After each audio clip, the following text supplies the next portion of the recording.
Hello and welcome to another Pokemon Unite Nation video. Today we will be looking at Venusaur and whether you should go with the sniper build, the Razor Leaf into Solar Beam build. Is it still good? I know it was good back in the past, but is it good now? And to be honest, Venusaur's been kind of broken with the other build recently, but I wanted to try out if Solar Beam could be usable.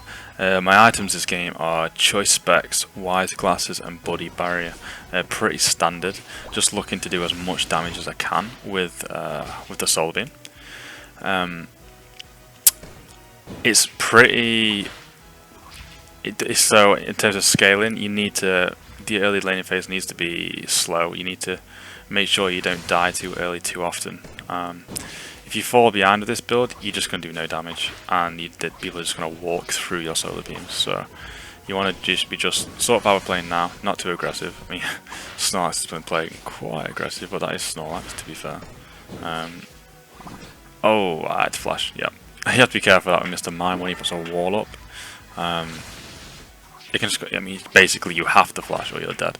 But as I was saying, with the solar beam build, I think it can be quite good if you have a comp like this one where you have Snorlax. Snorlax can like get the attention of everybody else, and then when that's the case, you can just snipe at the back with Solar Beam. But if I remember right, I think I die here because Snorlax kind of baited me. Yeah, he does. So this is not what you want from the beginning. You don't want to die early. You want to try and get to Ivysaur as fast as you can. That was kind of my fault. I shouldn't have followed him into that fight. But it was also his fault in a way, because there's no point to fight there. It's Sylveon. Sylveon early is amazing.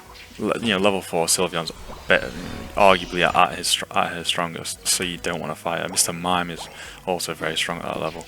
I get the poison here, Sludge Bomb, just for the slows. I mean, it sets up your Solar Beam better. So as you can see again. And I'd choke there. If I'd have hit that, I'd probably kill Sylveon. This game not starting off how I like it. As you see, I'm a little bit tilted, shaking my controller all over the place. But you'll see, if you stay with me, you'll see in this game that Sniper, it has some usability, I think, because you can just, like as the word says, snipe. You can basically just do so much damage from miles away if you can hit your shots. It really depends if you can hit your shots. A lot of times, yeah, it's not that good into Mr. Mime, I'll be honest. But a lot of the times, if you can't hit your shots, the other build is just miles better. Actually, Giga Drain, Petal Dance is just miles better. But like I said, with Snorlax, I went with this build because I don't want to be, in Sylveon's face at all. So I thought I'll just use Razor Leaf, use Solar Beam and see how it goes. Do damage from afar. I do think the other Venusaur build needs a complete nerf. It's just ridiculous. Like, he's so fast with Petal Dance. That's the problem with me. It's not necessarily that he stays alive a lot more with Giga Drain and that. He's just so fast, it's so annoying. But as you can see, he sets up the Solar Beam there with the CC, and that was the idea of this build, was to set up the Solar Beam. I flash away, because Sylveon is Sylveon. Hit her with another Solar Beam, half her HP goes.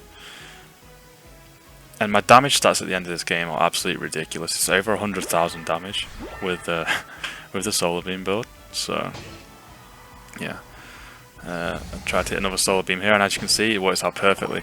The CC from Snorlax into like the setup for the Solar Beam is huge. It's big damage. Honestly, it's big damage. But yeah, we're just playing slow. You don't want to play Venusaur. I'm going to say Bulbasaur, but you don't want to play Venusaur too fast, because if you play Venusaur too fast, there's a potential that you fall behind too much. If you die early, you can fall behind quite far. Like, we got quite lucky this game in terms of I almost did fall behind with the 2 early deaths. But there's a nice ult, hit a Solar Beam, and you can see the damage. It just chunks us so much. Missed that one, I think. hit him with the Sludge Bomb. I'm trying to keep him off. I want Rotom here. I want Rotom. So as you can see, bot lane is doing well as well. So hit the Solar Beam onto Rotom and Mr. Mime. They kind of leave me here. I don't... Why do they leave me? I don't know.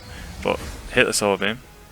I tried to hit that through like I did previously, so hit Rotom and hit Sylveon, but I'm not sure if I did. Anyway, I hit that, missed the Solar Beam because I'm terrible. But in reality, we're just getting stuff done. We're getting stuff done with this build right now. They're afraid to engage, and they know that if they go too far, I can pick them off. Here's the broken Venusaur build. Just running at a million miles an hour. Just, oh, it's horrible to watch. But as you can see, I'm trying to stay on the outside of the team fight and try and snipe with Solar Beam. Do as much damage as I can. There you go. Just clipped Blissey from so far away. Like, there's nothing in the game that can do that. But bar probably a Talonflame Brave Bird or something. But Venusaur's sniper is just, Solar Beam is just so useful in team fights like that. But you've got to play them correctly, and you've got to hit your shots like that. I mean, that's literally, what, 45% of Sylveon's HP? Here I'm trying to dodge the wall, and I do, but 45% of Sylveon's HP. Hit another one, almost kill her. She has to ult. I'm trying to hold it. I'm trying to hold it as well, as best as I can. But there's not really much you can do in that situation. And I get flashed on by Mr. Mime, so... I got left by my team. In reality, though, they did the right thing. You want Dreadnought. You need Dreadnought right there. And yeah, God of War scaling. In reality, they only got, it was a flash, Mr. Mime ult for a kill onto a Venusaur who's been left in a 1v2 lane. It's not exactly that good. I mean, in reality, I tried to snipe him without seeing him. I think I hit him as well, but we hit him with a Sludge Bomb regardless. So. The build's doing what it's meant to do. I'm really racking up some sufficient damage numbers. I was surprised at the end of this game how much damage this build actually does, because obviously there's a Venusaur on the opposite team. I think they did 60k damage, and I did something like 110,000. So almost double damage.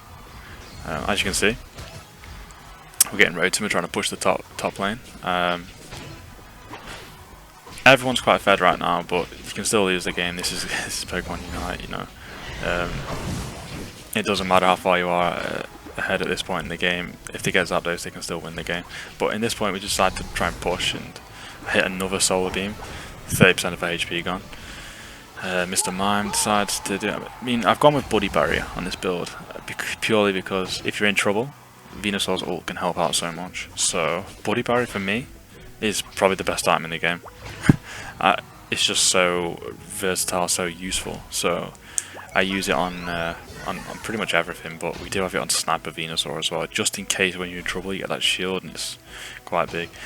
Here we get level 13 Solar Beam, and this is where it really comes online, because it's only got a 5-second cooldown, and it's literally taking people from 100 HP down to 50% HP with one. Look at this, boom. That's just almost killed Absol with one shot, and it's on a 5-second cooldown. Again, we hit another shot, 40% of her HP gone. Yeah, this is where it really comes online. They can't engage because I'm just taking them down so much, and you get, you know, Pokemon like Zorora can take them out after I've poked them a little bit. But we definitely over-engage that for sure. You should.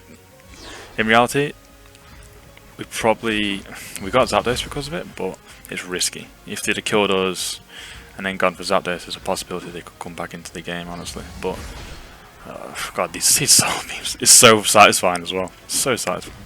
But you do need choice specs and wise glasses on this build, because you're looking to do as much damage as you possibly can. And yeah, you need them special attack items just to make sure that you can not necessarily one shot, but like you can see, do a lot of damage. We're just in that base kind of messing around. We're so far ahead. Solar Beam doing so much damage. Look at this. Again, it's ridiculous. What are they meant to do against us? They're just sat in base getting destroyed by it.